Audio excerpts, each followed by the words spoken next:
I hear from artists all the time that want to become professional full-time illustrators, and to be honest, many of them have what it takes in the talent department. Unfortunately, talent isn't everything, and there's something that they're missing.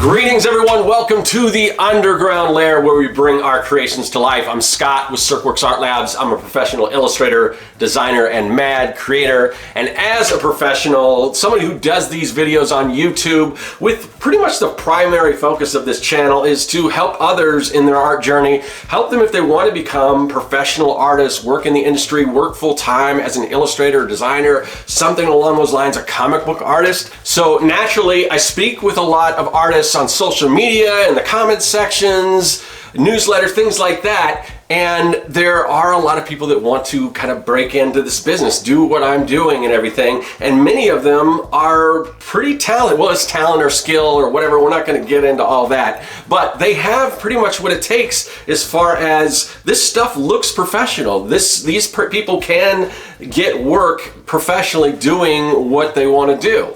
Unfortunately, many of them aren't doing that. They aren't working in the field. They aren't getting a lot of work doing what they love to do. And they're spending a lot of time perfecting their craft. And obviously that is super important, but it's not the only important things you have to focus on. If you want to be a professional, you need to treat this like a business. So currently I'm working on a project. It's a comic book project where I have to hire some artists to fulfill the different roles that it's going to take to put this comic book together. I'm sort of writing it. In addition to writing the project, I am also running the teams, art directing, creative directing. So it's my job to build a team of artists to bring this, idea for this comic book to life.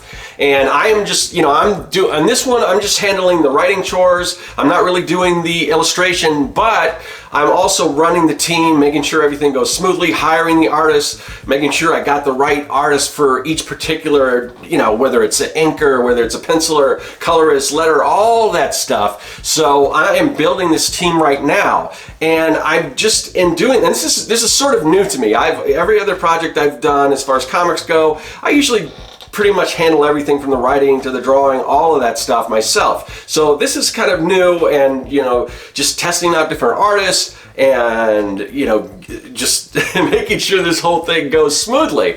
Now, I've talked about what I'm going to talk about on my newsletter, but I want to go a little more in depth. And if you haven't already checked it out, you can join my newsletter. You also get the free Comic Maker Toolkit. There's a link in the description in this video. Check that out. But if you want to kind of follow what I'm doing, and I give art advice and inspiration on my newsletter, something to check out. But I wanted to go a little deeper with this in this video than I did on the newsletter. In an effort to build this team for the comic book project that I'm working on, I've interviewed and looked at samples and portfolios from some fantastic artists, and I mean top tier stuff, professional level stuff you would see like in the Marvel or DC and everything.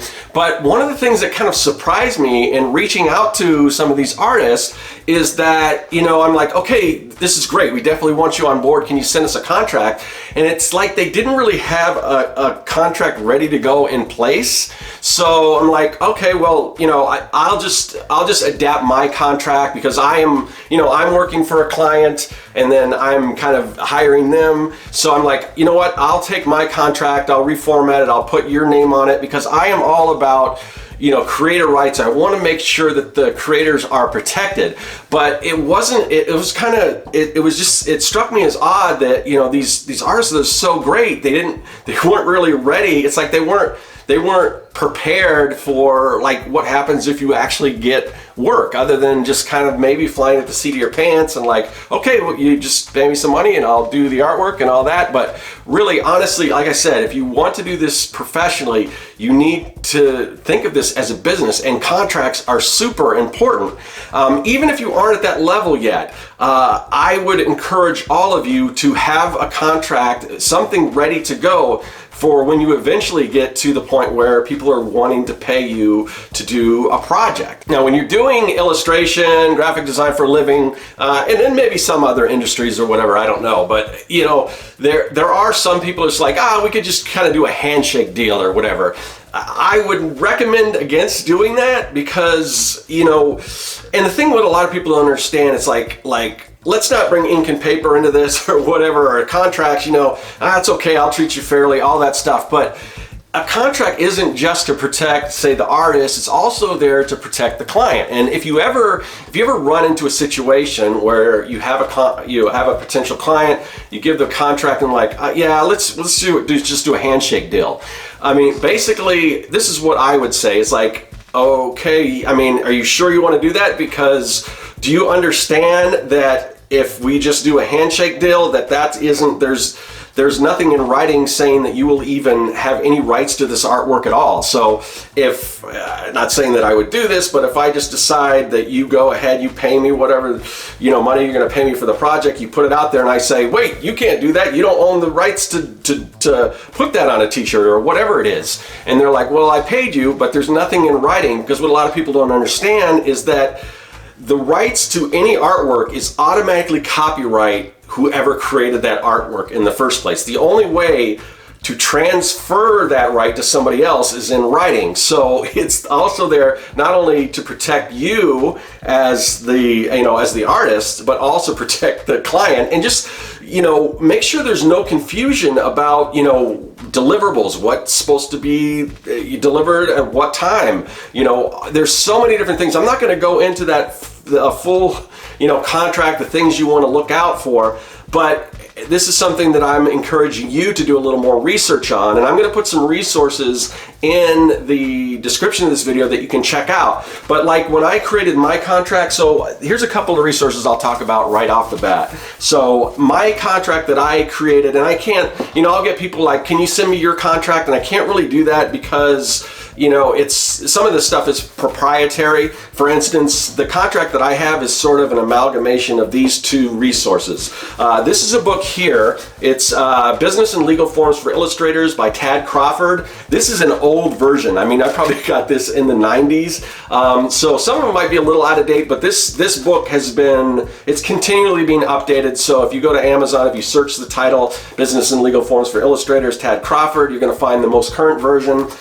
This one, like for instance, this has a CD. I don't know if the new one has a CD. I'm sure it has some sort of link to some digital where you can get the forms digitally.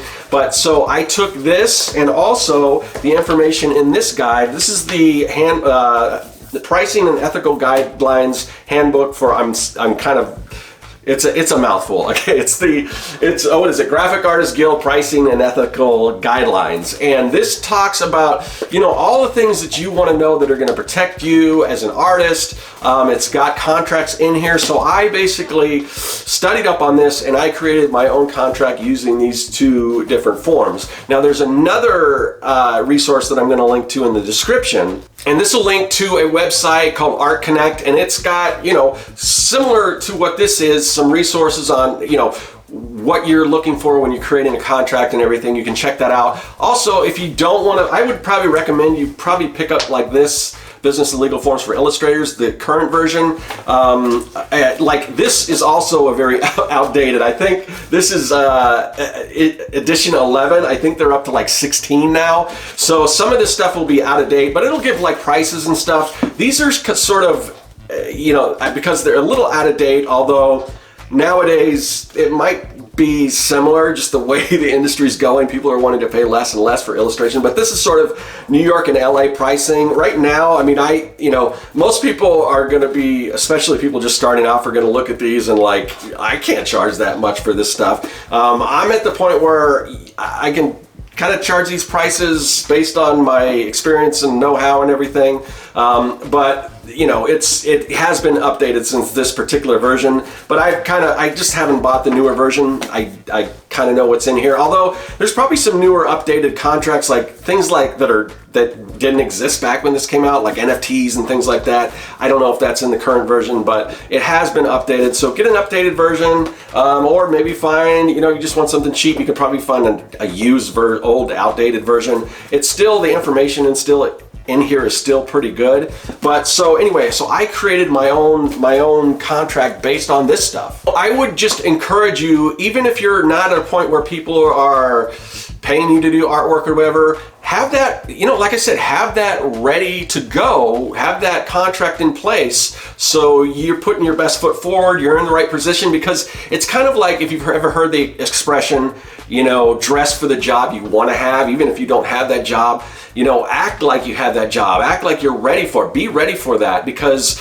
you don't want to like, oh, okay, let's do this deal, and then you're just like, oh, caught off guard, like, oh man, I gotta get all this stuff ready. So you start preparing for that job you want, because a lot of time people are taking the time to improve their craft, get better at the art, and they're not thinking about this other stuff, and it is just as important, if not more important. One of the things I always say is that you could be a stellar artist, just unbelievable artist, but if you don't have that business sense, or haven't trained yourself or taught yourself the business side of it, you're probably not going to do as good as just sort of a mediocre artist who's really good at business. And that's kind of a bummer, but that's the reality of it. So you definitely want to have a contract ready to go. And a couple of other things that I want to just kind of tag on as far as things that you should do to look professional, act professional, be professional. And these are other things that I sort of noticed as I was interviewing artists. And some of these may be just my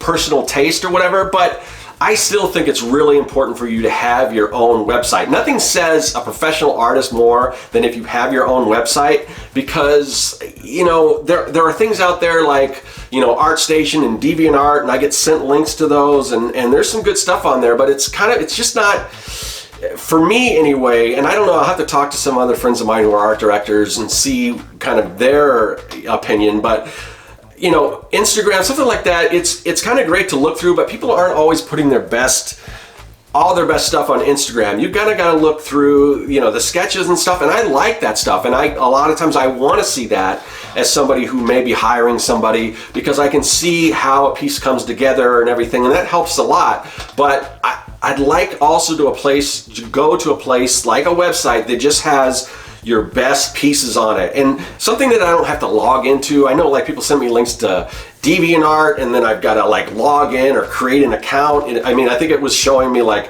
a couple of pieces, but if I want to see more, I've got to log in, and I don't want to go. I want to do all that. I just want to see the work and see that it's good. And you know, same thing with ArtStation. So I know there's some additional costs involved to, you know, creating a website, but I would assume nowadays there's got to be some alternative where you can get a fairly inexpensive website that you can kind of curate and make it, you know, look something other than just an ArtStation or whatever. And also, you know, if you send somebody your website, it's just you. You know, I notice when you go to DeviantArt, you know, it'll take you to a person's page, but it also has other artists under it or whatever, like, oh, check out this stuff. And then that's, you know, I don't want to say that's competition, because, you know, I believe in the rising tide raises all ships and everyone kind of working together. So the whole idea of competition, I mean, it's your goal is to kind of stand out among the competition anyway, but it's still, I think it makes more sense, because if you're sending somebody your stuff, and there could be confusion there between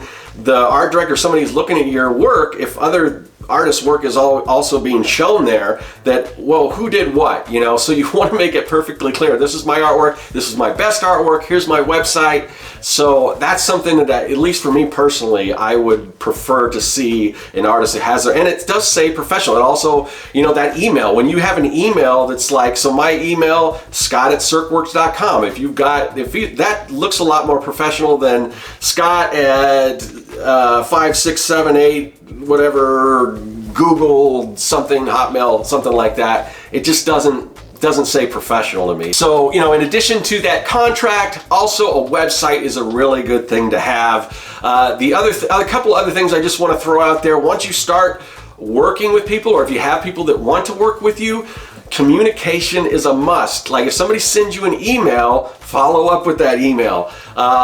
You don't just leave somebody hanging, because it doesn't speak well to, oh, is this person going to be able to deliver on time? And that's the other thing. If you are working, you have to do whatever you can to deliver on time, on schedule, and communicate with whoever you're working with. You can't just kind of disappear and then come back. You want to make yourself as easy to work with as possible, because if it's a pain to have to work with, like, because I'll have some artists that they'll send me files and they aren't even named anything. They're like all named the same files and I have to go in and rename them myself. I mean, that's just more work for me, and you don't want to create that. You want to make that experience of working with you so easy. Oh, this person, if I reach out to them, they'll get back to me. This person sends me files in a format that I can understand. This person is meeting deadlines, is getting stuff done on time. I mean, this stuff, it outweighs how good you are as an artist, like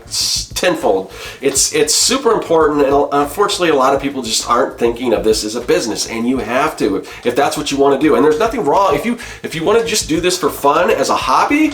That's awesome. You don't have to worry about any of that other stuff. But a lot of people, that's not what they want. They want to make a living doing this, and they just aren't putting in the time as far as learning how to run it as a business. So these are just a few of the most important things that I'm noticing now that I'm sort of in this position of hiring other artists that I wish they were doing, and I think that their career would go a lot better when they start doing this, because like I said, these artists that I have, the artwork is top notch. And some of them are doing this, the stuff I'm talking about. Some of them aren't, and I want to see artists succeed, and in order to do that, these are the things you have to do. I know probably when you started off wanting to be an artist, you weren't thinking you were going to have to learn all this business stuff, but it is crucial.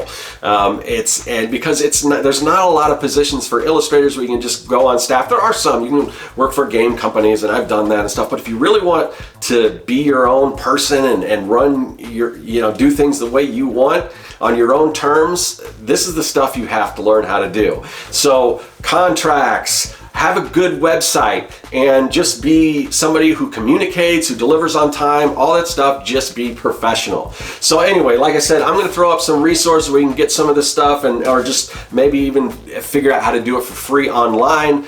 Definitely check that out if this is something you want to do. Start thinking seriously about contracts and websites and all this stuff. Anyway, that's all I have today. I'll talk to you later. That is all. Hey, thanks for watching. If you like what you saw and you want to see more, hit that subscribe button. Also, you can follow me at Serkworks on social media, and now you can support the work that I do on Patreon. Do you like making comics? Then go to Serkworks.com and pick up the Comic Maker Starter Kit. It's packed full of fonts, brushes, templates, and more. And best of all, it's totally free.